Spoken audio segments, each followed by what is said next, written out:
Irmãos, nós temos observado a partir desse texto algumas considerações acerca do nosso destino após a morte. Nós não podemos perder de vista que esses sermões são relacionados à vida após morte, que vai acontecer conosco. E eu falei na semana passada, comecei a falar, na semana retrasada na verdade, sobre o milênio. E a partir desse texto nós dividimos esse texto em três partes. Primeira parte nós dissemos que será um reino físico.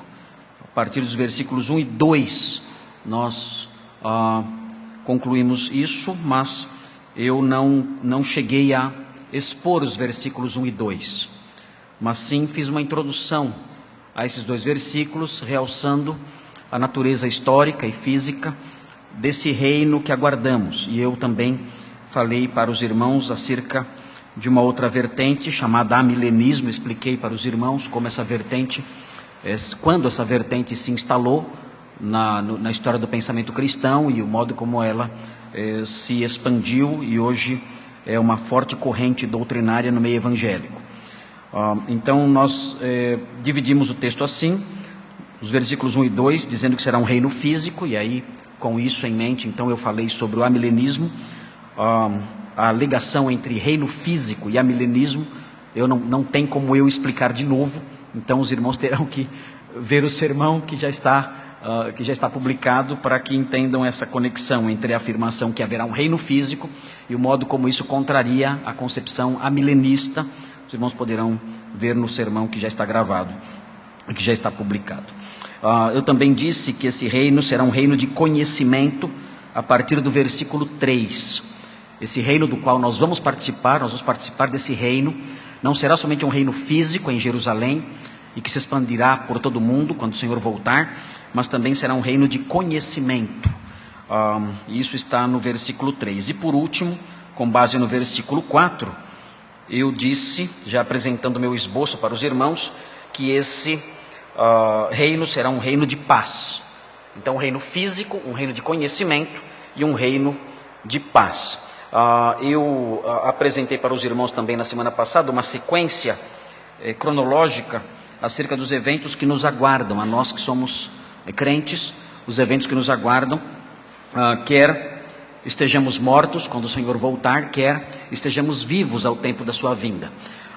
Eu disse que o primeiro evento que aguardamos é a ressurreição e o arrebatamento. Então, se nós morrermos hoje, nós iremos para o céu, os crentes em Cristo irão para o céu, mas isso não é o fim da história. Nós temos enfatizado isso aqui. Nós temos que apagar da nossa mente aquela noção infantil, aquela noção própria de desenhos animados, de que nós vamos chegar no céu, ganhar uma arpinha, duas asinhas, e vamos ficar lá por toda a eternidade tocando harpa no céu e voando entre as nuvenzinhas lá. Essa concepção infantil, essa concepção de desenhos animados, deve ser apagada da nossa mente. Isso não tem nada que ver com o ensino bíblico, isso não tem nada que ver com o ensino cristão. A teologia cristã relacionada à vida após a morte é vibrante, é algo cheio de informações ricas, belas, importantes para nós. Então nós temos que conhecer isso mais a fundo, até para o robustecimento da nossa fé, da nossa vida espiritual. Se nós morrermos, nós vamos para o céu sim, não vamos ficar com asinhas nem com arpinhas lá. Eu mesmo não me daria muito bem com asinhas e arpinhas, isso não tem nada a ver com o meu perfil. Acho que também não tem nada a ver com o perfil de muita gente aqui também. Me desagrada muito essa ideia aí. Eu gosto mais da verdade bíblica, que é muito mais empolgante, muito mais emocionante. Se você morrer e o Senhor Jesus voltar no dia seguinte à sua morte, o que vai acontecer é que a sua alma no céu estará no céu, mas o seu corpo vai ressuscitar quando ele voltar. Se você estiver vivo, você será arrebatado depois de ter sido transformado. Já falamos sobre tudo isso também nessa série, que eu já nem sei mais quantos sermões tem nessa série. Nós falamos sobre 1 Tessalonicenses 4, 13 a 18, que fala sobre isso, a ressurreição dos crentes quando o Senhor voltar e o arrebatamento da igreja. Nós vamos encontrá-lo então nas nuvens e estaremos para sempre com ele. Depois disso, depois do arrebatamento da igreja, depois da ressurreição dos mortos e do arrebatamento dos que estiverem vivos, nós estaremos com Ele no céu, nas bodas do Cordeiro, nesse encontro com Ele ali. E enquanto isso, aqui neste mundo acontecerá o que é chamado por Paulo em 1 Tessalonicenses 1,10 de a ira vindoura. É um tempo que o Senhor Jesus chamou, em Mateus 24, de 15 a 28, o Senhor Jesus chamou de a grande tribulação. Esse período é um período terrível, um período de muito sofrimento que acontecerá aqui neste mundo, enquanto estivermos com o Senhor. E nessa época surgirá essa figura que é tão mencionada, até em Hollywood ela é famosa, que é a figura do anticristo. O Senhor Jesus voltará, depois desse período tribulacional, o Senhor Jesus voltará com os seus santos, diz Apocalipse 19, de 11 a 16, o versículo 8 de Apocalipse 19 ajuda a definir quem são os santos, ou seja, a sua igreja, voltará com ele, ou seja, nós voltaremos com o Senhor, a este mundo, novamente, e quando voltarmos, a Bíblia diz em 2 aos Tessalonicenses 2,8, Apocalipse 19, a Bíblia diz que por ocasião dessa vinda, o Senhor, Jesus, junto com os seus santos, ele, um grande general, matará o anticristo e inaugurará, então, o reino milenar, ou o reino vindouro, ou o reino futuro, ou o reino messiânico, chamem como quiserem. Nós dissemos que cremos que Jesus já está reinando hoje, mas esse reino de que falamos aqui é o reino de que falaram os profetas. O Senhor Jesus chegará naquele dia, Mateus 25 fala disso, ele chegará aqui neste mundo, ele, depois dessa grande batalha contra o anticristo, não será grande para o Senhor, porque o Senhor o matará muito facilmente com o sopro da sua boca, por assim dizer, com uma palavra dele apenas. Ele vai destruir o iníquo e todos os seus exércitos, e então o Senhor estabelecerá o seu trono, se sentará no seu trono e separará nesse dia as nações. Dentre as nações ele separará aqueles que entrarão no seu reino, aqueles que creram durante a tribulação e não se curvaram aos ensinos diabólicos do anticristo. Ele separará essas pessoas daquelas, a grande maioria, que se curvaram ao anticristo e o adoraram e o serviram e negaram a verdade de Deus. Então, depois de fazer essa separação entre as nações, entre aqueles que creram e aqueles que não creram, entre aqueles que se mantiveram creram em Cristo e aqueles que se mantiveram fiéis ao anticristo, ele separará e então inaugurará o seu reino com essas pessoas e conosco, que estaremos juntos com o Senhor naquele dia. Então será iniciado esse reino, o reino messiânico, o reino do Senhor. Nós falamos que esse reino, de acordo com Apocalipse 20, vai durar 1000 anos, e será um reino terreno e histórico e cumprindo as profecias dos profetas e profecias como esta que estão aqui diante de nós. E ensinando tudo isso para os irmãos e passando todos esses dados para os irmãos, a grande verdade é que nós nunca conseguimos caminhar pelo texto. Todos os sermões que eu apresentei para os irmãos até agora, tendo por base Isaías 2, nenhum deles eu preguei Isaías 2. Nenhum. Não expliquei nenhuma linha de Isaías 2 para vocês. Então hoje eu vou explicar pelo menos umas 4 linhas talvez, eu vou explicar para vocês hoje aqui, se o Senhor permitir, o Senhor me ajudar, vou expor pelo menos um pouquinho de Isaías 2 para vocês. Muito bem, eu quero destacar isso e quero frisar isso, esse assunto sobre o reino, sobre o milênio, porque temos, como eu falei na semana passada, falado muito pouco acerca disso. E comentei com os irmãos também que até mesmo a nossa inódia evangélica sofreu as consequências desse abandono do ensino acerca do reino. Nós temos um hino que fala especificamente sobre o milênio. É um hino que diz: ó que dia glorioso, esse dia há de ser, quando o som da trombeta ecoar. E nós cantamos já esse hino aqui. E esse hino, numa dada estrofe, diz o seguinte: e já livres da morte, e já livres do mal, o milênio de Cristo hei de ver. Mas o que aconteceu? Esse hino está no cantor cristão. Mas no inário para o culto cristão, esse pedaço sobre o milênio foi removido. Tiraram o milênio do hino.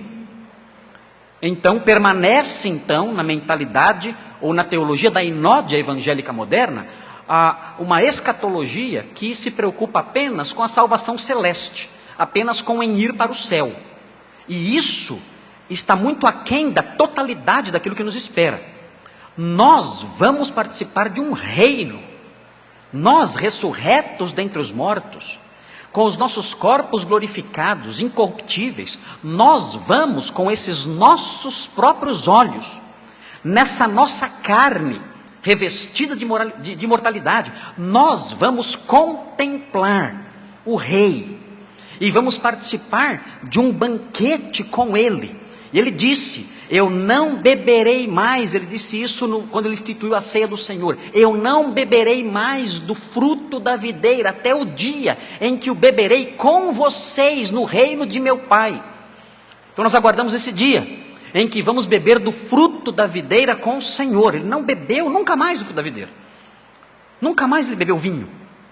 Estamos aguardando o dia que Ele voltará, e estaremos com Ele, sentaremos com Ele à mesa, num grande banquete. Eu não consigo imaginar o tamanho dessa mesa, uma mesa gigantesca, de quilômetros, mas estaremos com o Senhor lá, e vamos celebrar com Ele, nesse dia maravilhoso, e o milênio de Cristo veremos, e veremos o trono, e veremos o cetro, e veremos sua coroa, e estaremos com Ele ali, naquele reino maravilhoso, quando todo esse mundo passará pelo que nós mencionamos aqui, pelo que nós chamamos aqui de palingenesia, uma renovação, um novo Gênesis, em que todas as coisas serão restauradas, em que haverá paz, inclusive na natureza. Eu até mencionei o episódio que experimentei lá com um pássaro na minha casa, que me atacava todo dia. Ele já foi embora já, né? Mas ilustrando essa questão do sofrimento, da discórdia, da vaidade que é na natureza,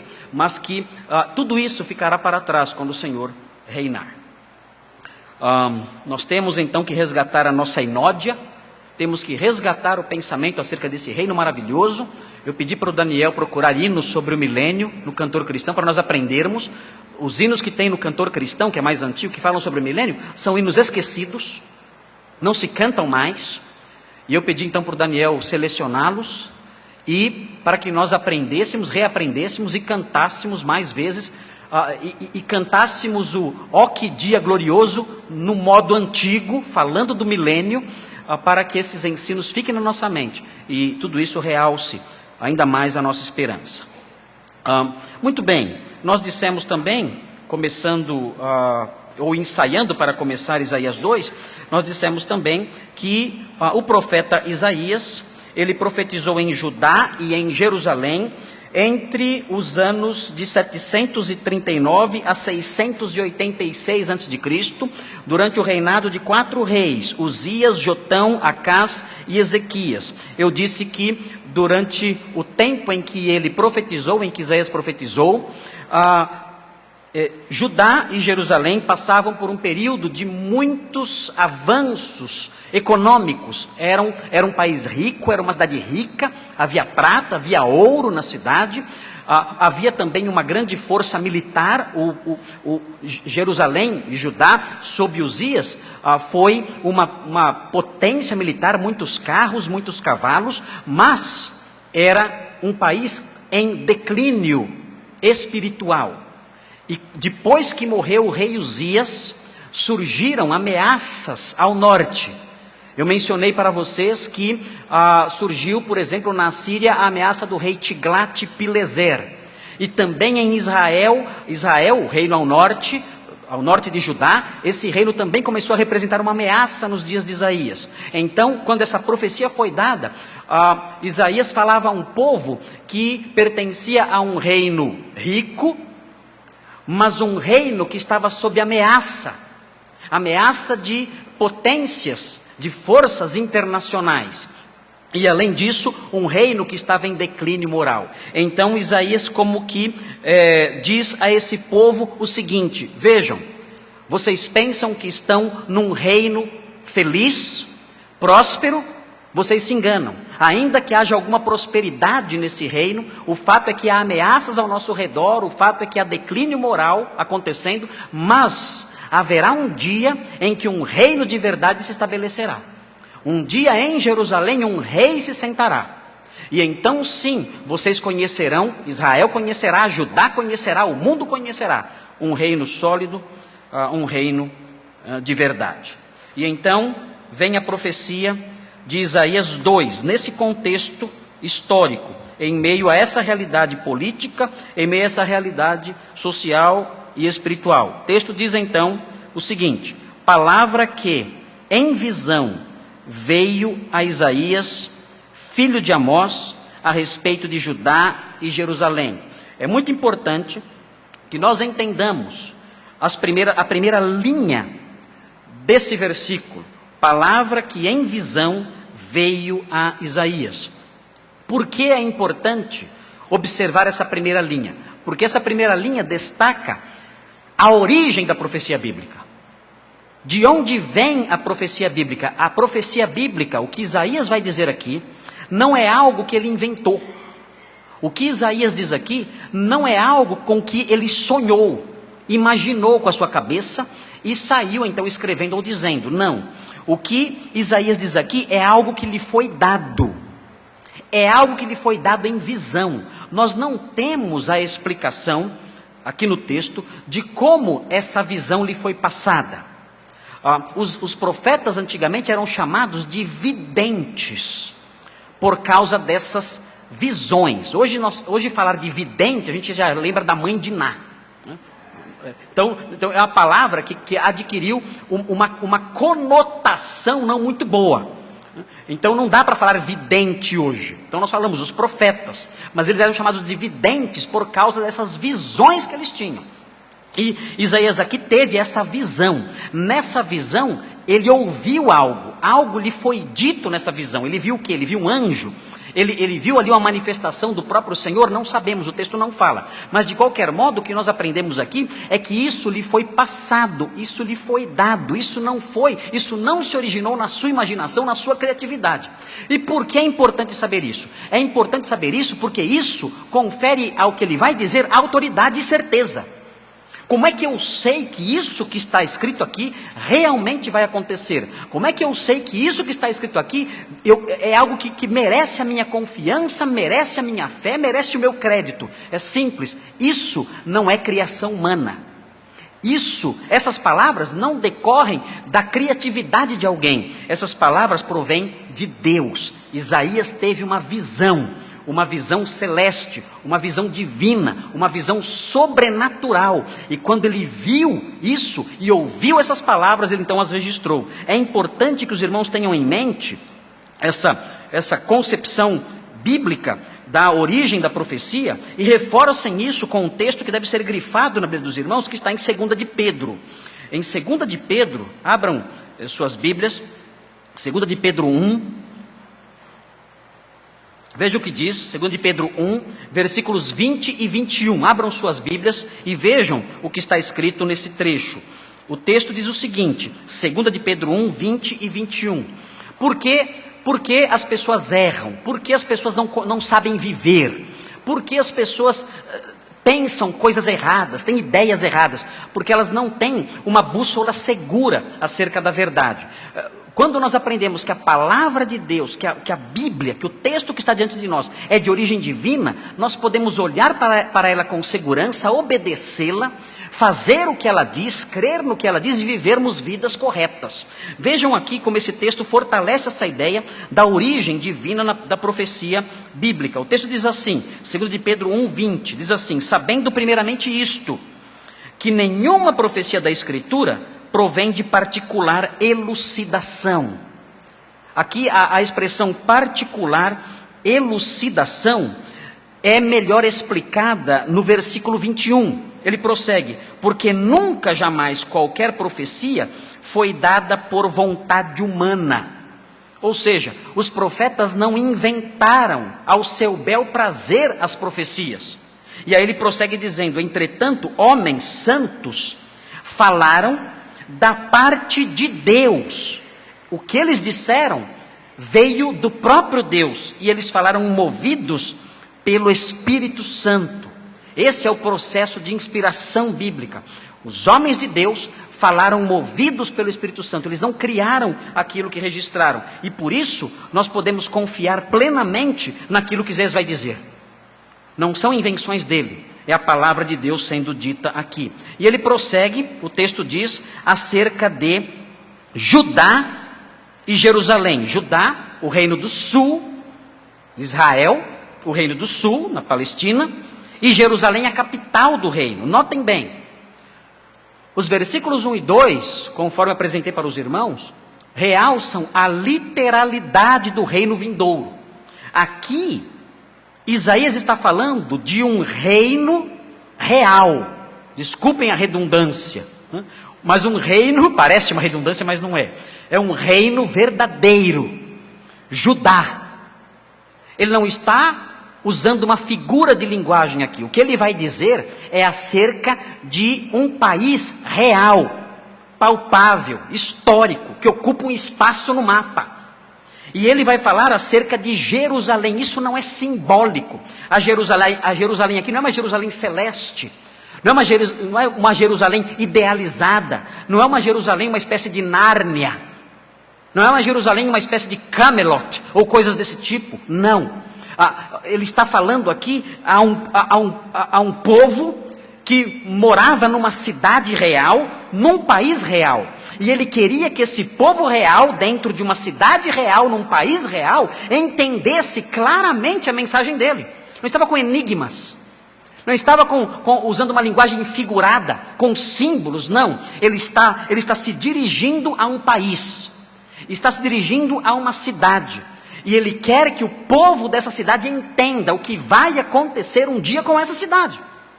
Não há razão nenhuma para acreditarmos que essa Judá ou essa Jerusalém sejam símbolos de qualquer outra coisa, a igreja ou qualquer outra instituição, qualquer outra realidade. Não. Ele tem em mente Judá, a Judá real, histórica, em que ele viveu.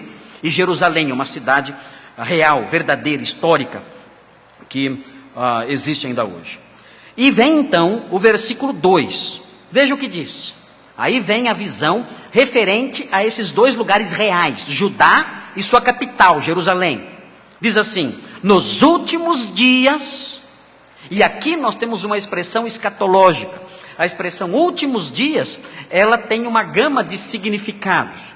Nós costumamos dizer que um significado muito comum da expressão últimos dias, muito comum no Novo Testamento, é o período que abrange a primeira e a segunda vinda de Cristo. Esse período todo é chamado de últimos dias. Mas aqui, Isaías, olhando para o que ele diz na sequência, nós aprendemos que ele tem em mente algo ainda mais para frente. Algo que ainda não aconteceu. O Senhor Jesus já veio há 2000 anos, nós estamos nos últimos dias, da perspectiva neotestamentária, estamos nos últimos dias já há 2000 anos, mas Isaías aqui tem em mente o finzinho do finzinho. Os últimos dias lá é o finzinho do calendário. Né? Se o calendário tem um número X de dias, aqui ele pensa nos últimos dias desses últimos dias. Essa é a mentalidade dele presente aqui. Ele vai descrever o que vai acontecer nesses últimos dias. Ele vai descrever uma nova era. Uma nova era em que as nações se curvarão diante do rei em Jerusalém. Uma nova era em que haverá a instauração de uma nova política mundial. Uma nova era em que haverá uma nova realidade global. É disso que ele está falando, algo que nunca aconteceu. E notem, isso deve ser entendido de modo literal. Ele não está imaginando realidades espirituais ou celestes, não. Ele está falando a um povo, de uma cidade, num país real e verdadeiro. Ele diz: nos últimos dias acontecerá que o monte da casa do Senhor, que monte é esse? É o Monte Sião, em Jerusalém. Jerusalém fica no Monte Sião. O monte da casa do Senhor é o templo de Jerusalém, essa é a casa do Senhor. O texto diz que esse monte da casa do Senhor será estabelecido no cimo dos montes. O que significa isso? O monte da casa do Senhor será estabelecido no cimo dos montes. Esse texto está dizendo que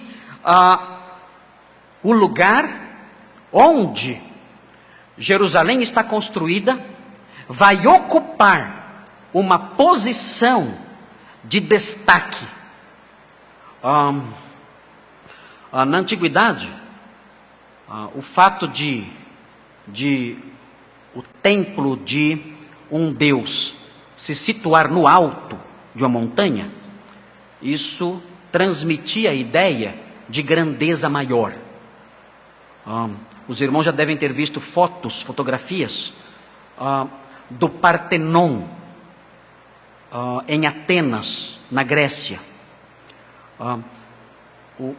O Partenon fica no alto, no lugar mais alto ali do centro de Atenas. E o objetivo disso, de ficar ali no alto, é mostrar a grandeza dos deuses que são ou eram adorados ali na Acrópole.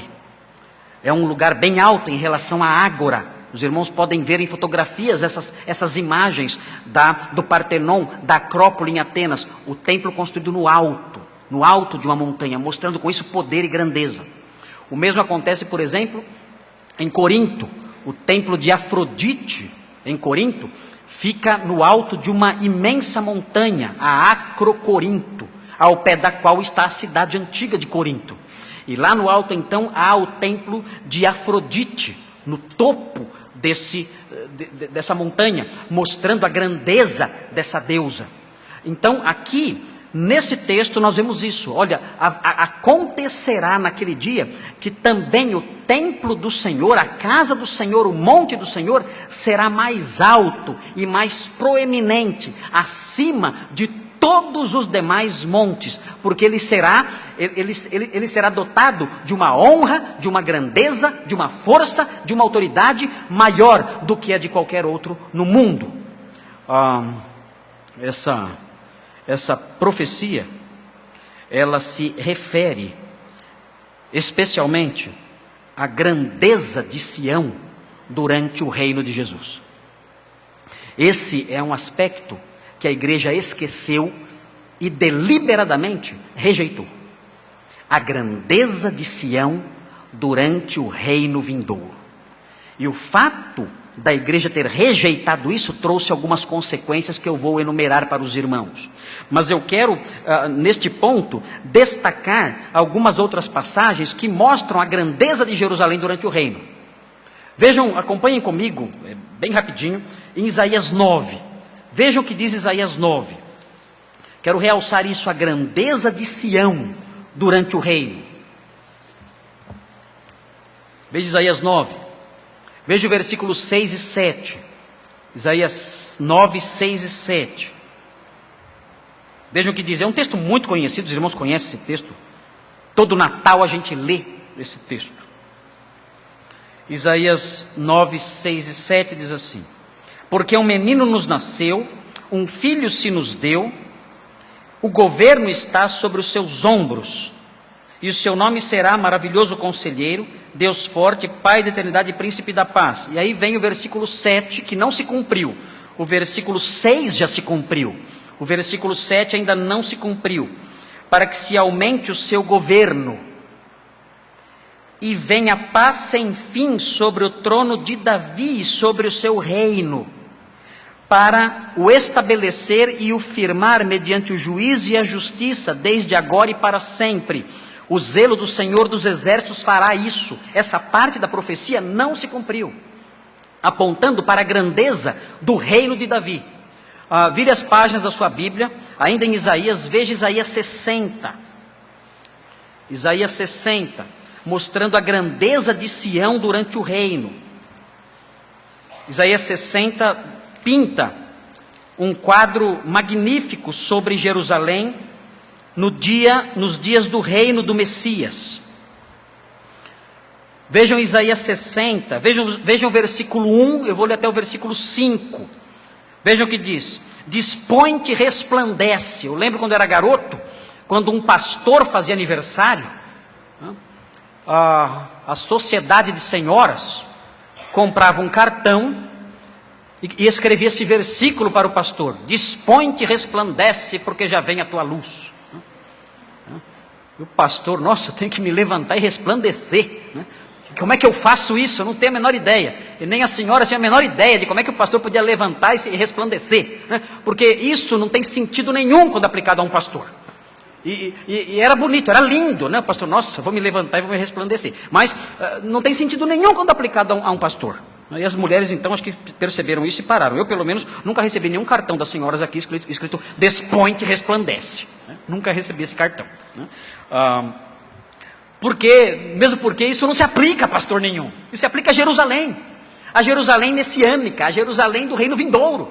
O texto diz: dispõe-te e resplandece, porque vem a tua luz, e a glória do Senhor nasce sobre ti. Porque eis que as trevas cobrem a terra, e a escuridão os povos, mas sobre ti aparece resplendente o Senhor, e a sua glória se vê sobre ti. As nações se encaminham para a tua luz. Isso é lindo demais, isso vai acontecer. As nações se encaminham para a tua luz, e os reis para o resplendor que te nasceu. Levanta em redor os olhos e vê, todos estes se ajuntam e vêm ter contigo. Teus filhos chegam de longe, e tuas filhas são trazidas nos braços. Então o verás, e serás radiante de alegria. O teu coração estremecerá, e se dilatará de júbilo, porque a abundância do mar se tornará a ti, e as riquezas das nações virão a ter contigo. Vejam, Jerusalém, uma grande potência honrada por todas as nações da terra. Vejam na sequência, vejam o versículo 10. Veja o que diz. Versículo 10. Diz assim: estrangeiros edificarão os teus muros, e os seus reis te servirão. Porque no meu furor te castiguei, mas na minha graça tive misericórdia de ti. As tuas portas estarão abertas de contínuo, nem de dia nem de noite se fecharão, para que te sejam trazidas riquezas das nações, e conduzidos com elas os seus reis. Porque a nação e o reino que não te servirem perecerão. Sim, essas nações serão de todo assoladas. A glória do Líbano virá a ti, o cipreste, o almeiro e o bucho, conjuntamente, para adornarem o lugar do meu santuário, e farei glorioso o lugar dos meus pés. Também virão a ti, inclinando-se, os filhos dos que te oprimiram, prostrar-se-ão até as plantas dos seus pés, todos os que te desdenharam, e chamar-te-ão cidade do Senhor, a Sião do Santo de Israel. É a grandeza de Sião, é a grandeza de Jerusalém. Nós temos ainda a passagem, o texto de Isaías 61, não dá para ler o texto todo, mas os irmãos poderão ler em suas casas, quando quiserem, com mais tempo, poderão ler o capítulo 61 de Isaías, o capítulo 62 de Isaías. Esses capítulos todos, eles falam sobre a grandeza de Sião ao tempo do reino milenar. Hoje pela manhã, nós estudamos o livro do profeta Amós, e Amós fala também sobre isso. Amós profetizou antes mesmo de Isaías. Veja no livro de Amós, no capítulo 9, Amós capítulo 9, uma profecia que antecede a profecia do próprio Isaías. Amós 9, versículos 11 e 12. Veja o que diz esse texto.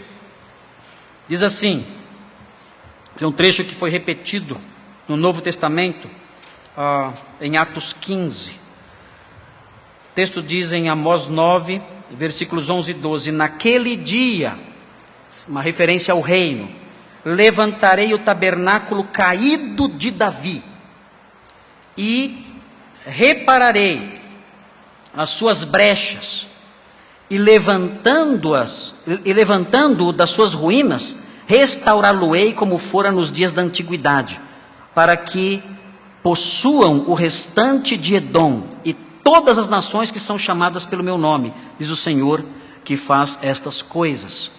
São profecias que apontam para a grandeza de Sião durante o reino. O que aconteceu com essas verdades? Por que elas foram esquecidas?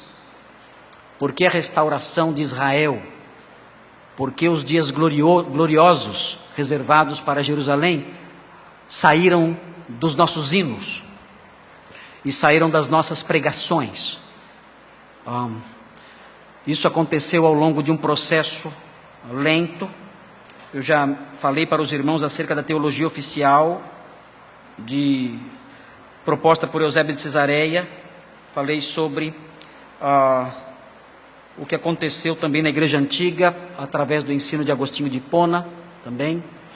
Mas a realidade é que ao longo dos séculos, desde o século II, já logo depois do período apostólico, iniciou-se um processo de israelização da igreja. E esse processo permanece até hoje. Os efeitos dele ainda perduram, ainda gerando coisas. O processo de israelização da igreja. O que significa isso? Esse processo de israelização da igreja diz o seguinte, vejam, Deus rejeitou Israel, Deus abandonou Israel definitivamente, e a igreja tomou o lugar de Israel.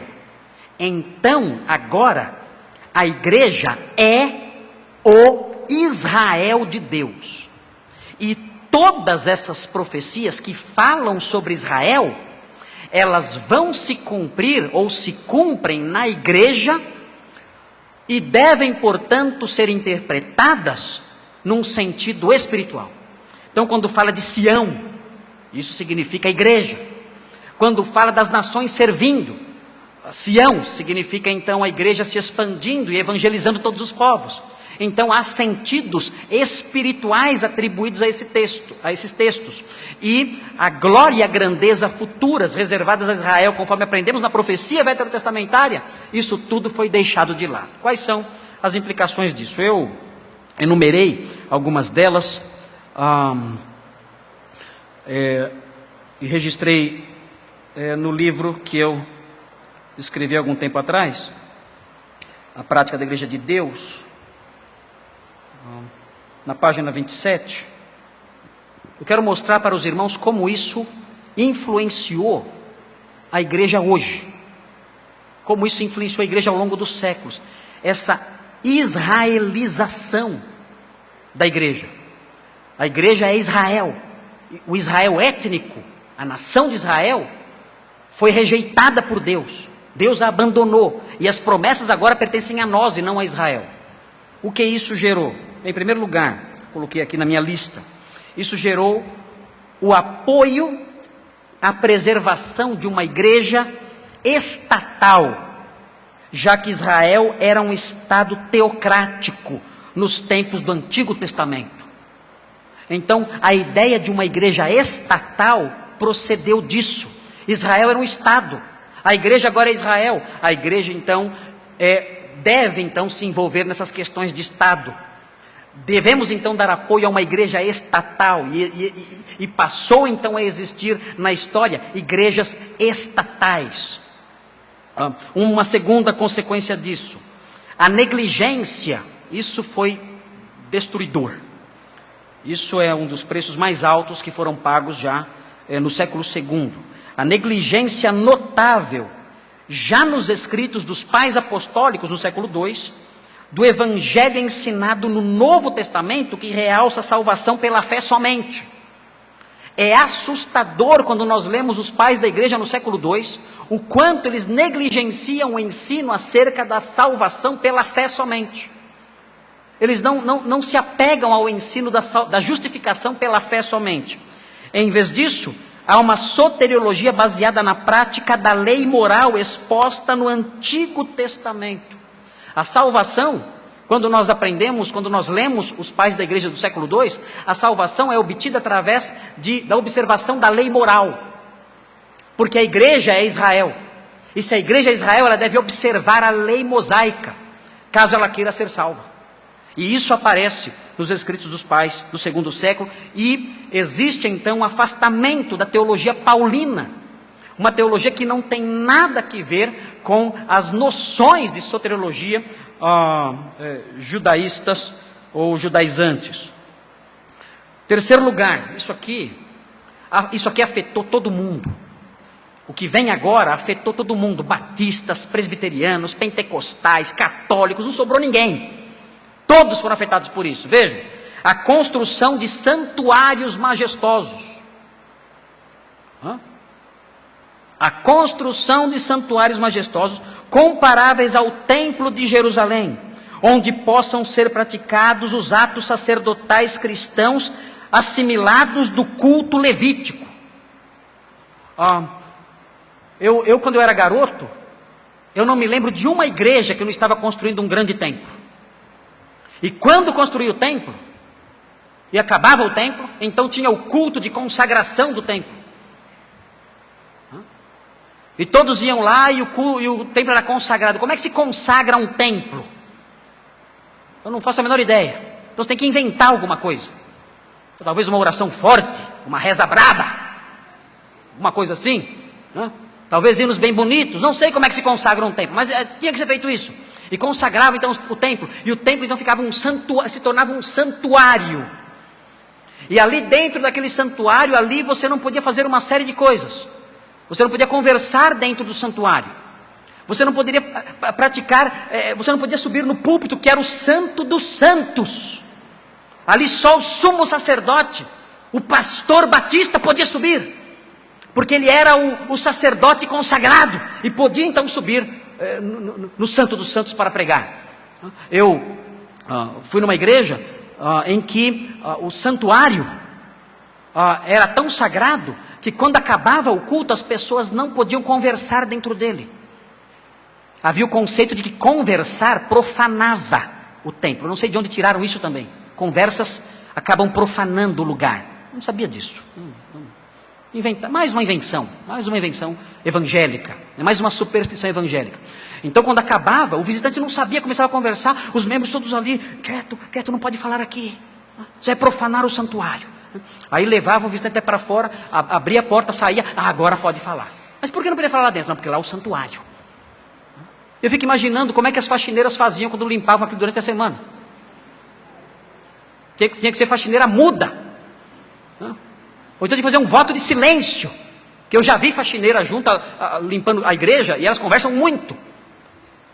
E às vezes até ficam ouvindo música forró, enquanto estão limpando a igreja. Eu já vi isso também. Entram na igreja e começam a limpar o santuário, ouvindo forró e conversando. E profanam toda semana o santuário. Tolices, invenções, coisas que vieram dessa israelização da igreja. Salomão fez um templo, é isso? O templo foi reconstruído e consagrado. Nós somos o Israel. Nós temos também que consagrar os nossos templos. Pastor, isso aconteceu. Olha, as crianças estão brincando no santuário. Quanta profanação. Essas ideias todas provêm dessa mentalidade antiga, de séculos atrás, que é a israelização da igreja. Uma outra prática que advém disso, isso nós não acolhemos, mas muitas denominações evangélicas acolheram, a definição do batismo infantil como correspondente cristão da circuncisão. Nós somos Israel. Israel não circuncida as crianças? Circuncida. Qual é a nossa circuncisão? O batismo infantil. Nós somos Israel, só que nós circuncidamos meninos e meninas. Israel circuncidava só os meninos. Não tem outro jeito.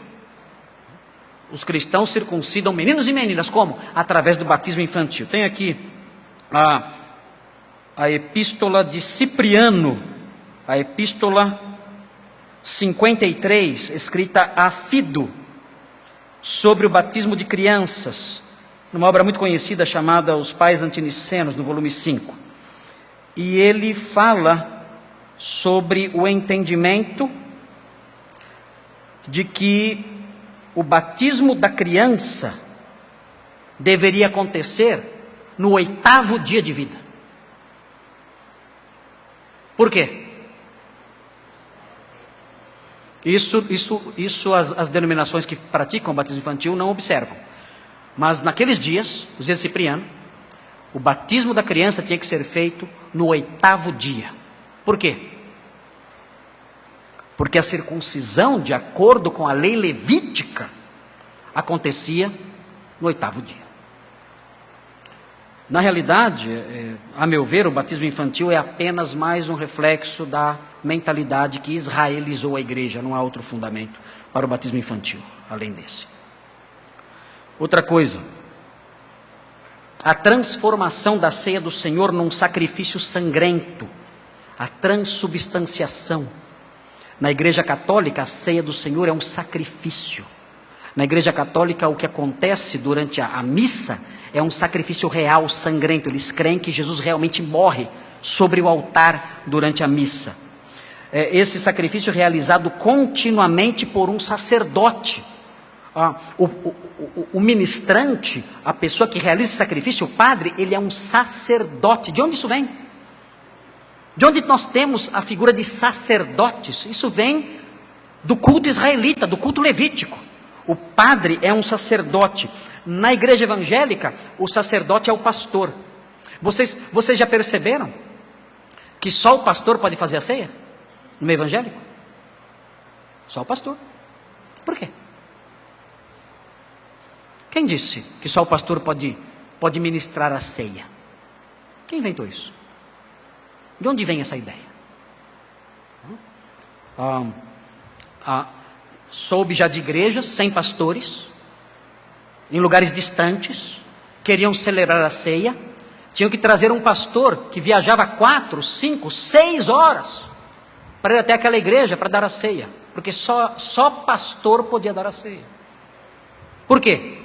Porque o pastor é o sacerdote especial. De onde vem isso? Dessa mentalidade da israelização da igreja. Não há nenhuma determinação bíblica de que só o pastor pode dar a ceia. São invenções procedentes dessa ideia de israelização da igreja. A transformação da ceia do Senhor nesse sacrifício realizado continuamente por um sacerdote sobre um altar, tudo nos moldes da tradição litúrgica judaica e seu sistema sacrificial. Isso obscureceu a real natureza da morte de Cristo, como um sacrifício único, oferecido uma vez por todas. As pessoas não entendiam que Cristo morreu uma vez por todas, porque ele era sacrificado, de acordo com a visão da transubstanciação, toda vez que acontecia uma missa. Cristo morria toda vez que acontecia uma missa. E aí, isso nublou essa ideia, que Cristo morreu uma vez por todas por nossos pecados. Outra, a sacerdotalização, quase nem sei falar essa palavra. A sacerdotalização da figura e do papel do pastor. Então há o povo em geral e há o sacerdote, o pastor. Num arremedo dos oficiantes levitas, ele passou a ser visto como detentor de prerrogativas especiais para dispensar a graça divina. Vocês já viram algum leigo dar a bênção apostólica? Já? Quem é que dá a bênção apostólica? Quem? Eu não dou, não. Vocês falam que eu dou? Não dou, não. Nunca dei a bênção apostólica aqui na igreja. Mas essa prática existe no meio evangélico. É o pastor sacerdote. Ele pode fazer aquela oração com a mão assim. Mas ele só pode fazer aquela oração com a mão assim, depois que ele é consagrado ao ministério pastoral. Eu participei de um culto de consagração ao ministério pastoral, tudo certinho, fizeram imposição de mãos, ele foi investido na função pastoral. Quando ele se levantou, então o pastor foi à frente e falou assim: agora ele é pastor, agora ele está apto para impetrar a bênção apostólica. Então eu vou pedir para que ele venha aqui e agora impetre a bênção apostólica.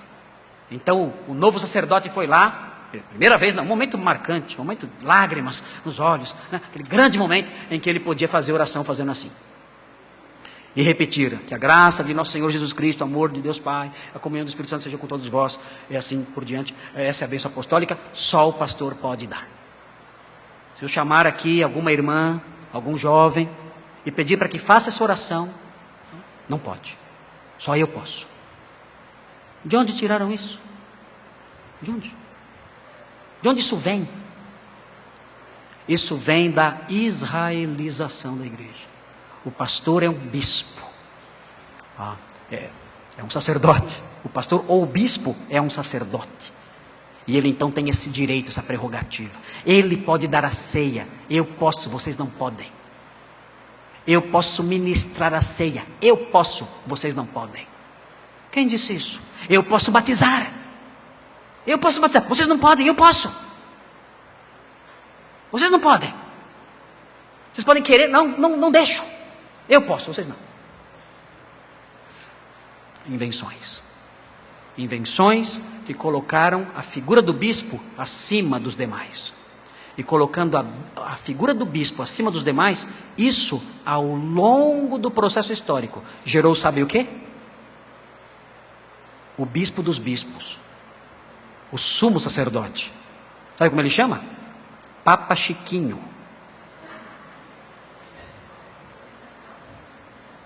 A figura do papado procede, é resultado, é o resultado, é o último resultado desse enaltecimento, dessa sacerdotalização do bispo. Então, o Papa é o bispo dos bispos, logo, ele é o sumo pontífice, é o grande sumo sacerdote. Está lá no topo do clero, e vocês veem o prejuízo dessa instituição e o quanto isso fez mal para a igreja e para a causa do mestre. Tudo isso decorrente de um erro. Nós somos Israel. Os irmãos pensam às vezes que teologia não faz diferença na vida diária. Que essas questões são questões debatidas apenas pelos intelectuais da fé, pelos teóricos da igreja, quando na realidade essas coisas todas têm reflexo sobre o nosso dia a dia. Milhões foram gastos na construção de templos, jogados no lixo, na construção de templos inúteis, com beleza, com majestade, por causa dessa visão. Pessoas e mais pessoas, países inteiros, ficaram debaixo do jugo de uma igreja estatal que queimava pessoas, porque acreditava que tinha autoridade e poder civil, como igreja estatal que era. Tudo isso decorrente dessa visão. Outra consequência disso, a alegorização de passagens bíblicas referentes a Israel, a fim de que pudessem ser aplicadas à igreja. Isso temos realçado bastante aqui. Todas as passagens que falam sobre Israel são alegorizadas para se aplicar à igreja. Outra, a identificação da igreja da era presente com o reino messiânico prometido. Nós já estamos no reino messiânico, a igreja já está reinando, como sendo Israel, sendo esse entendimento fortalecido pela alegorização de textos bíblicos que tratam do tema.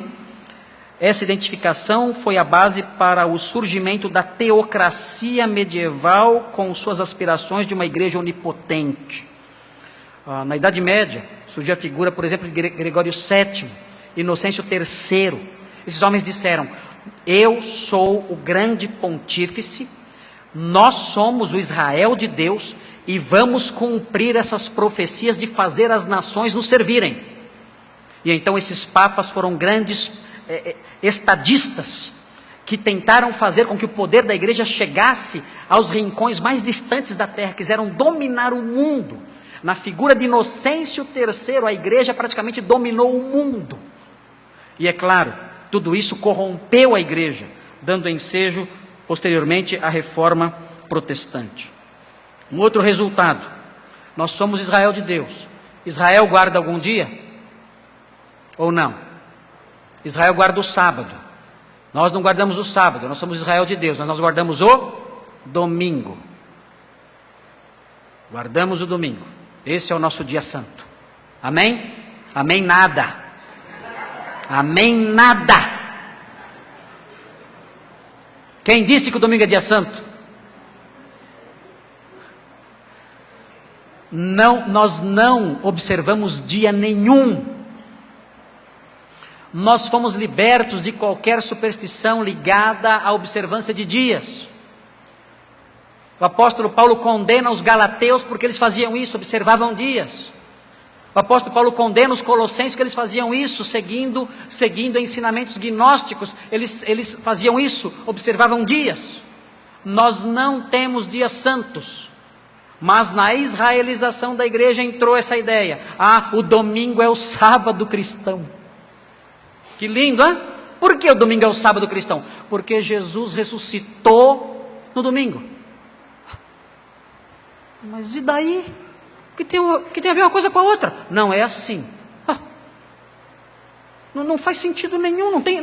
Não há como fazer essa conexão. Jesus ressuscita no domingo, então eu tenho que guardar o domingo.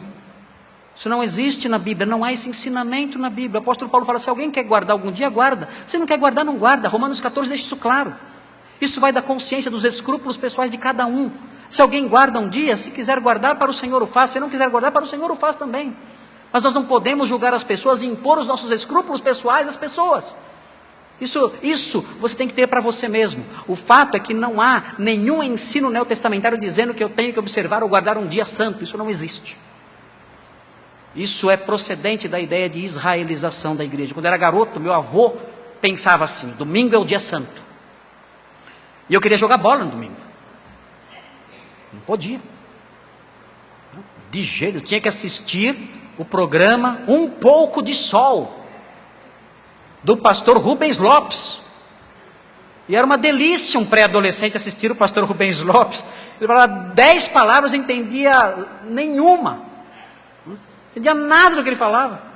Mas tinha que passar minha tarde assistindo Um Pouco de Sol. E o sol lá fora, muito sol lá fora. Não era um pouco, era muito. Mas eu não podia ir lá brincar no sol, porque era o dia do Senhor. Eu não podia fazer isso de jeito nenhum. Ideias que foram entrando para a igreja e que não tem nenhum fundamento. É claro, irmãos, que nós temos que separar um tempo para o Senhor, é claro. Claro que temos que vir à igreja, claro. Claro que temos que honrá-lo, mas para nós, todo dia é sagrado. Todo dia é santo para nós. Todo dia para nós é o dia do Senhor. Todos os dias. Nós aguardamos um dia sem fim, um dia que não tem noite. Será o sábado eterno. Isso nós aguardamos. O sábado final, o sábado que não tem tarde. Santo Agostinho apontava para isso. Quando Deus descansou, vocês leem o relato de Gênesis, fala, e houve tarde e manhã do dia primeiro. E houve tarde e manhã do segundo dia. E houve tarde e manhã do dia terceiro. Aí chegou o dia sétimo. No dia sétimo não tem tarde e manhã. Quando Deus descansa, não tem tarde e manhã. Não tem a tarde e a manhã do dia sétimo. Sabe por quê? Porque o sétimo dia não acaba. O descanso de Deus é sem fim. O descanso de Deus é sem fim. Então sabe o que é o céu? Sabe o que é o céu? Sabe o que é o céu, o milênio, o novo céu e a nova terra? Sabe o que é? É o sábado. Quando nós partirmos para estar com o Senhor, entraremos num sábado que não tem tarde, que não tem noite, que não tem fim. É o dia sem fim, é o nosso dia de descanso. Aqui, todos os nossos dias são dias de trabalho, são dias de labores, de dores e de temores.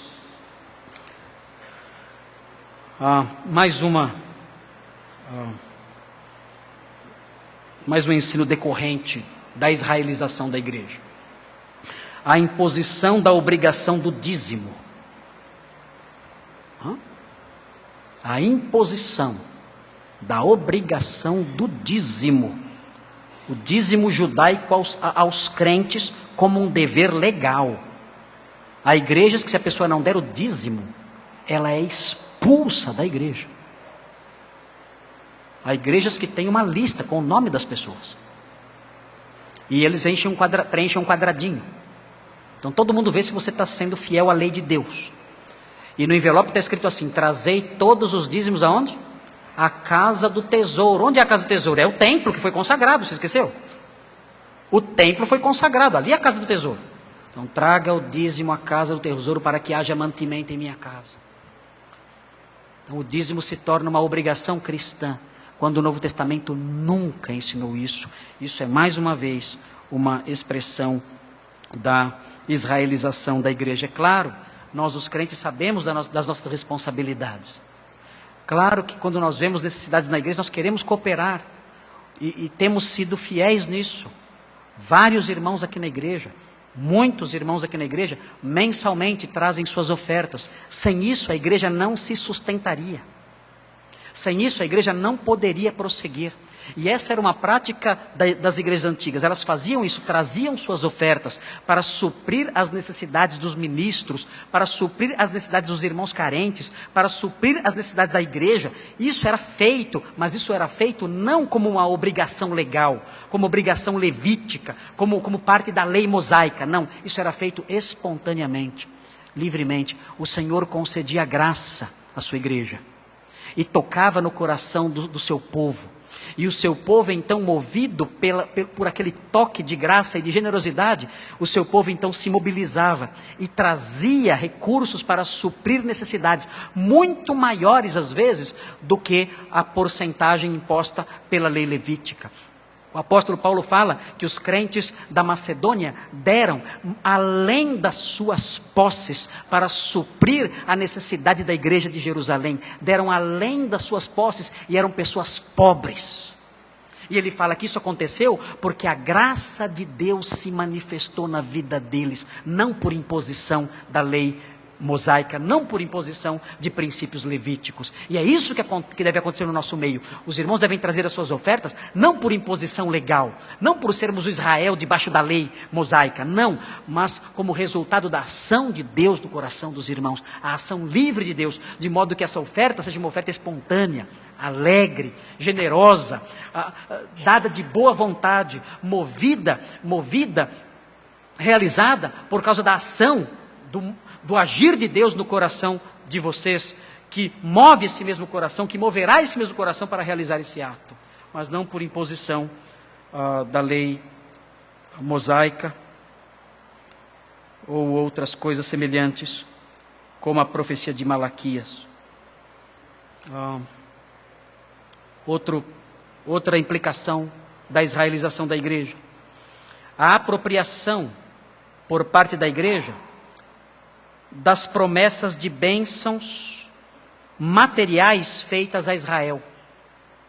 Há textos no Velho Testamento que dizem que Israel, se obedecesse, ficaria rico. Isso era verdade. A igreja fez o quê? Eu sou Israel, deixa eu obedecer que eu vou ficar rico. E aí surge o que na igreja? A teologia da prosperidade. Você vê o pastor dizendo: se você for fiel, você será cabeça e não cauda. Texto do Antigo Testamento.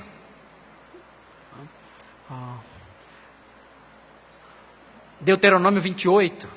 Você será cabeça e não cauda. Você emprestará, mas nunca tomará emprestado. Isso é para mim, eu sou Israel. Você está devendo alguma coisa para alguém? Tomou emprestado de alguém? Não está sendo fiel a Deus. O texto de Deuteronômio 28 fala que o Senhor daria saúde para o seu povo de Israel se ele fosse fiel. Israel sou eu, se eu fiquei doente, é porque eu não estou sendo fiel. Eu tenho que ir lá no templo de Salomão, reconsagrar minha vida, fazer ali algum gesto, alguma coisa que reflita a minha fidelidade, para que essa promessa de Deus se cumpra em mim, que sou o novo Israel de Deus. E os irmãos veem o quanto de mentira e de exploração são feitos com base nisso. O emprego de símbolos e objetos do culto israelita na liturgia cristã. Há igrejas que usam candelabro, arca, altares, vestes especiais, incenso. Tudo isso no culto evangélico.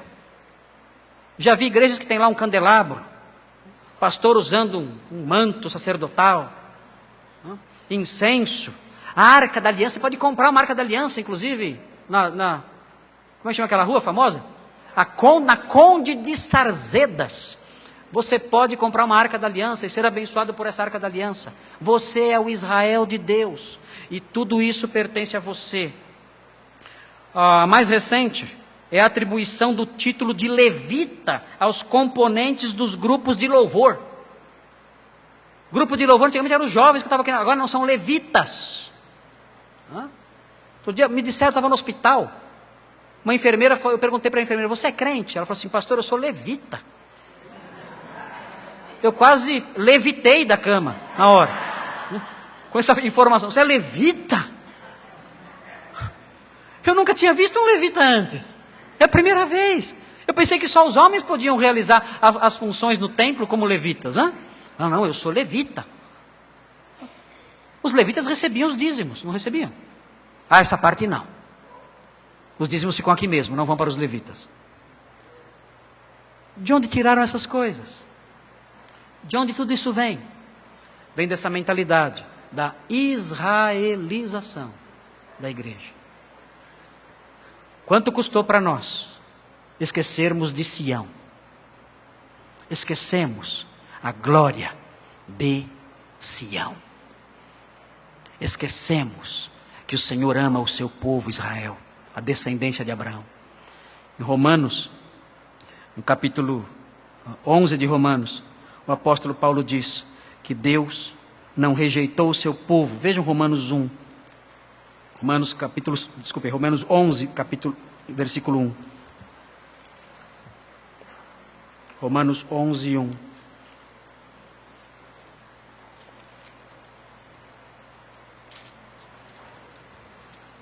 Williams, pode desligar esse ventilador desse lado, por favor? Obrigado. Romanos 11, 1. Texto muito claro, diz assim.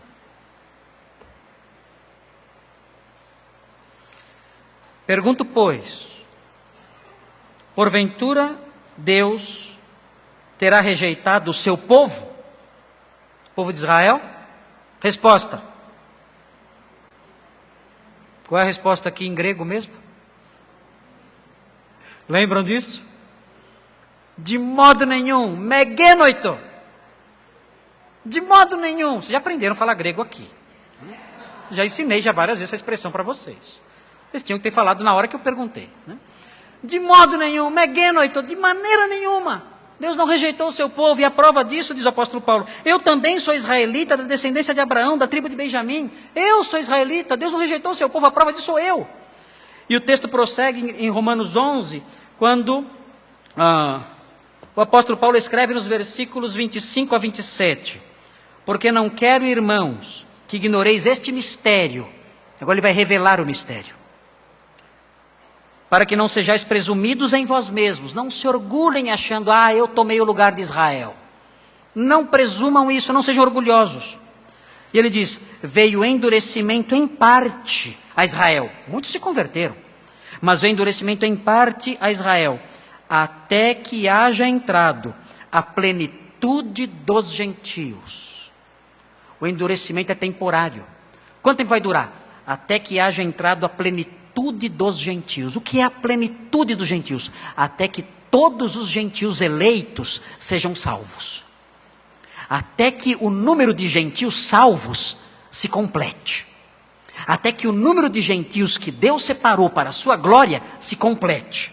E o que vai acontecer depois? E então, depois disso, quando esse número de gentios se completar, vejam se Deus rejeitou o seu povo. O texto diz, então todo Israel será salvo. Vejam como isso vai acontecer. Está escrito, virá de Sião o libertador, e ele apartará de Jacó as impiedades. Esta é a minha aliança com eles, quando eu tirar os seus pecados. Quando o Senhor voltar e estabelecer o seu reino em Sião, ele salvará todo o seu povo. E Sião será uma cidade gloriosa. Nós não somos o Israel de Deus. Nós não tomamos o lugar de Sião. Nós somos o povo de Deus, sim, mas somos a igreja. E a igreja não é Israel. E os danos desse pensamento são todos esses que eu enumerei, que eu apresentei aos irmãos agora há pouco. Na sequência de Isaías 2,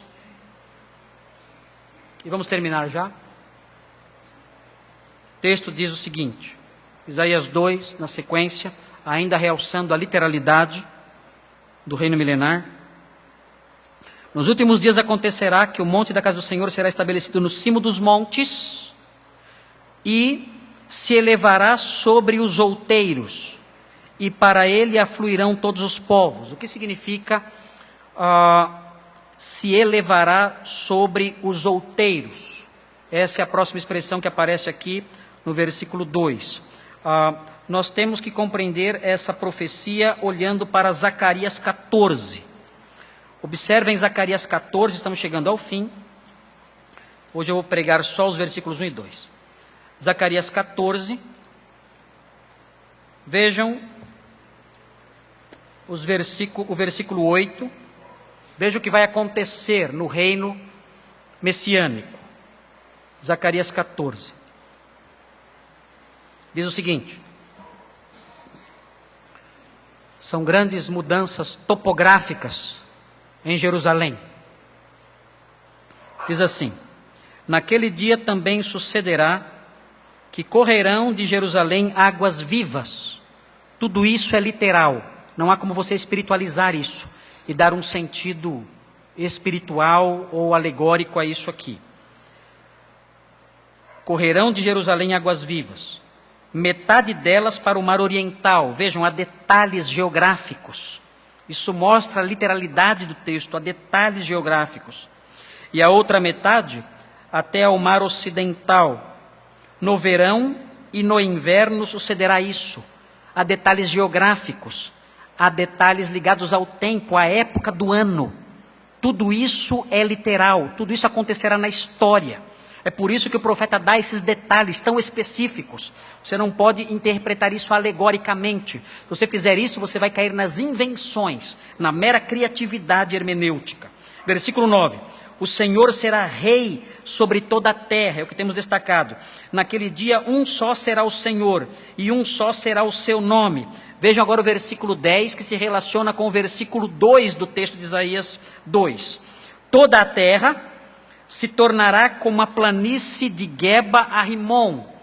Essa planície de que fala aqui, toda a terra se tornará como a planície, é possível que seja uma alusão ao Vale do Jordão, que vai do Monte Hermon até o Golfo de Acaba. É uma grande planície. O texto está dizendo que Sião, a terra ao redor de Sião, se tornará como essa planície, de Geba a Rimon, ou seja, 10 quilômetros ao norte e Rimon ao sul. Toda a terra em torno de Jerusalém se tornará uma planície. Por isso, o Monte Sião terá destaque no cenário, no horizonte. Será algo muito bonito, isso. O Monte Sião não estará entre outras montanhas. O Senhor aplainará a terra. Esta será exaltada e habitada no seu lugar, desde a porta de Benjamim até o lugar da primeira porta, até a porta da esquina, e desde a torre de Ananel até os lagares do rei. Aqui os detalhes da cidade: habitarão nela, já não haverá maldição, e Jerusalém habitará segura. Mas haverá essas mudanças topográficas durante o milênio. E os detalhes que são dados aqui, as extensões que são dadas aqui, os lugares geográficos que são mencionados aqui, tudo isso aponta para uma interpretação literal. Deus aplainará toda essa região no milênio. E isso fará com que o acesso a Jerusalém seja mais fácil. E os povos todos irão na direção dessa cidade. Para o Senhor nada disso é difícil. O Senhor abriu o mar. O Senhor, quando voltar, nós aprendemos Zacarias 14:4, o Senhor, quando voltar, pisará no Monte das Oliveiras e o monte se abrirá e haverá um vale no meio. O Senhor tem poder para mudar a topografia do mundo, para mudar a topografia da terra, e Ele mudará a topografia daquela região e fará com que Jerusalém seja exaltada, inclusive no cenário geográfico. Quando você olhar para a cidade, você a verá despontando sobre um alto monte no meio de uma grande planície. Tudo isso é algo maravilhoso. Tudo isso é o que você verá depois da morte. É isso que nos aguarda. Não são arpinhas nem asinhas de anjos. Não são nuvenzinhas, como disse lá no meu primeiro sermão, eu mencionei a esposa de Arnold Schwarzenegger, escreveu aquele livro sobre a morte, falando que vamos ficar sobre as nuvens tocando harpa. Não são essas tolices. Nós vamos caminhar numa planície linda, o Monte Hermon ao fundo, e caminharemos, e iremos na direção de Jerusalém, que estará sobre Sião, e veremos reis, e os principais das nações caminhando na direção de Jerusalém, buscando em Jerusalém conhecimento, buscando em Jerusalém luz, e todos se curvando debaixo do governo adorável do Rei dos Reis, que é Jesus Cristo. Isso nos aguarda depois da morte. Não temos que pensar em arpinhas ou em nuvenzinhas, temos que pensar numa cidade forte, iluminada, no meio de uma planície, sob o alto de um monte, sobre o alto de um monte. É isso que nos aguarda no futuro. E o texto prossegue, nós vamos ver na semana que vem, texto falando sobre um lugar, um momento, um tempo, um reino de conhecimento e de paz. Ok, mas amanhã é segunda-feira, né? E nada disso ainda aconteceu. Temos que viver a nossa vida, né? Há um irmão aqui na igreja, ele me contou isso ontem, que toda ceia do Senhor, sempre que tem ceia do Senhor, eu tenho o costume de pedir, na hora que os irmãos bebem o cálice, antes de beber o cálice, eu falo para os irmãos, vamos repetir todos juntos, vem Senhor Jesus. Os irmãos então repetem, vem Senhor Jesus. É um costume que nós temos aqui na igreja, de repetir essa frase. E esse irmão ontem me disse o seguinte, pastor, sempre que eu estou com o cálicezinho na mão, e eu vou repetir essa frase, vem Senhor Jesus, eu fecho meus olhos, e eu fico pedindo a Deus para quando eu abrir,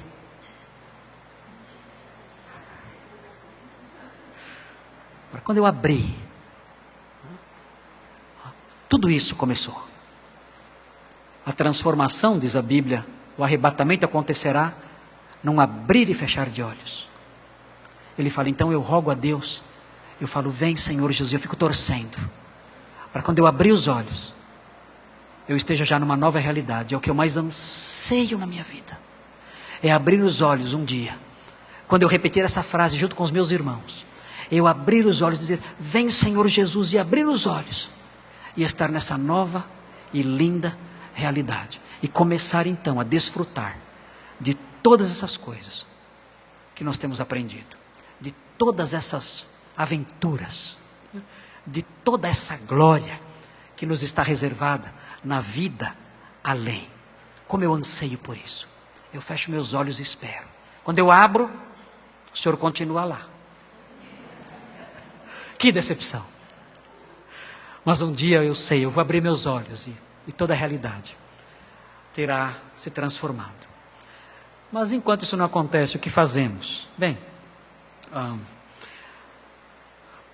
Isaías, quando escreveu esse texto, ele tinha algo em mente. Ele queria criar alguma reação na mente dos seus leitores. E que reação ele queria criar na mente dos seus leitores com essas verdades todas? Ele queria que eles fizessem alguma coisa, pensassem alguma coisa.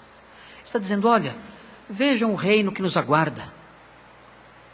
Vejam a grandeza das coisas que estão diante de nós. Vejam o que vai acontecer com a terra, com as nações, com todo o universo. Vejam isso. E, vendo isso, façam alguma coisa. Fazer o quê? Bem, o que fazer está no versículo 5. O versículo 5 de Isaías 2 diz o que fazer. Eu estou caminhando para um reino. Eu estou caminhando para a direção de um trono. Eu estou caminhando para a visão do rei. Eu estou caminhando para a visão daquele que governará as nações para sempre, num reino de paz e de conhecimento. O que eu devo fazer agora? O texto diz, vinde, ó casa de Jacó, e andemos na luz do Senhor. Como eu devo andar? Sabendo disso. Eu sei que pertenço a um reino de luz. Eu sei que pertenço a um reino santo. Eu sei que pertenço a um reino de glória. Eu sei que pertenço a um reino marcado por dignidade. Eu sei que pertenço a esse reino glorioso. Como eu devo andar agora? Então Isaías diz: andem na luz do Senhor agora. Vocês pertencem ao reino de luz. Andem na luz. Vocês pertencem ao reino santo. Andem em santidade. Vocês pertencem ao reino de glória. Andem de modo glorioso. Vocês pertencem a um reino singular. Andem como pessoas singulares. Vocês pertencem a um reino sem par. Tenham uma vida sem par. Uma vida marcada pela dignidade própria desse reino. Nós já somos os seus cidadãos. Estamos caminhando na sua direção. Um dia entraremos nas suas portas. Então Isaías diz: andem desde já na luz do Senhor. Amanhã é segunda-feira. O reino não chegou. Amanhã é segunda-feira. O arrebatamento não aconteceu. Mas nós podemos viver algo do reino agora. Nós podemos andar na luz da nova Jerusalém. Vamos orar. Senhor Deus, obrigado por esses textos, pelo que pudemos aprender nesta noite. Obrigado pelas coisas grandiosas que nos aguardam depois desta vida. Essas coisas fazem com que nós não temamos mais a morte. A morte que para nós poderia parecer uma sala escura. A morte que para nós poderia parecer um vale tenebroso. Um vale cheio de sombras, um vale frio. A morte que poderia parecer uma caverna terrível, assustadora, solitária, cheia de medo e de horrores. Essa visão da morte se dissipa diante dos nossos olhos quando aprendemos essas coisas. Quando olhamos para essas coisas, vemos maravilhas a nos esperar no além. Vemos, ó Deus, um corpo transformado. Vemos, ó Senhor, o nosso encontro com o Senhor nos ares. Vemos a participação nas bodas do Cordeiro com o Senhor aí no céu. Vemos a nossa vinda com o Senhor, todos trajados de linho fino, branco e puro, todos descendo, os exércitos dos céus e nós juntos descendo com o Senhor. Vemos o teu trono e todos nós ali servindo ao Senhor diante do seu trono. Vemos um reino glorioso e todos nós participando desse reino de paz, de glória, de conhecimento e de santidade. Vemos isso se estendendo por 1000 anos e vemos um novo céu e uma nova terra, onde habitaremos para sempre. Ó Deus, quanta glória nos aguarda. Como essa vida parece pequena e insignificante diante de tanta grandeza. Ajuda-nos para que todas essas coisas estejam sempre diante dos nossos olhos. E nós, ó Deus, andemos na luz do Senhor. Nós pedimos essas bênçãos em nome de Jesus. Amém.